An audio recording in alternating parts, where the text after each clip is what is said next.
What makes you qualified to be in a healthy relationship? For our situation specifically, but anybody could apply it to themselves. We were self aware enough to do the work on ourselves that was needed, like work on our triggers, our wounds, coping mechanisms, unhealthy patterns, to really examine those and work on them separately so that we could get ourselves to a frequency that we would attract and also accept a healthy partner and a healthy partnership. For me, anything that triggers me, I'm super grateful for it. It's frustrating in the moment, but I think I'm at a point where if I'm triggered, this is the last one. What I do with this is going to set the pace period, and I'm too aware to not address it and knock it out right now.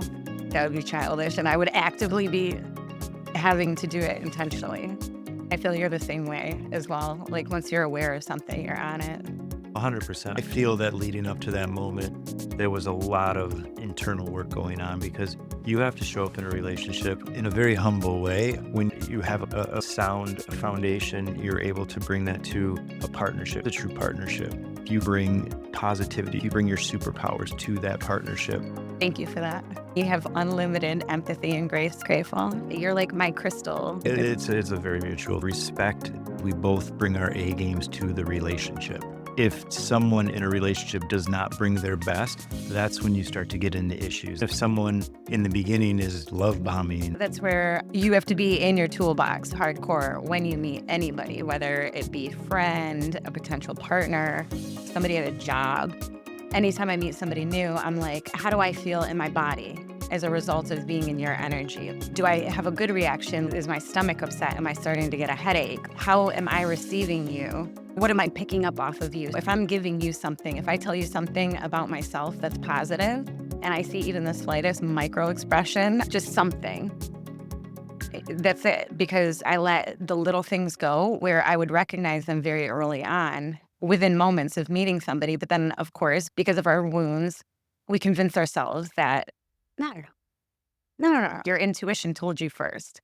You were the first to know. For a partnership, I think about, would I ride out a storm with you? What attracts me to you? Is it my healthy brain or is it my wounds? Where am I pulling from? It's important to check in with yourself.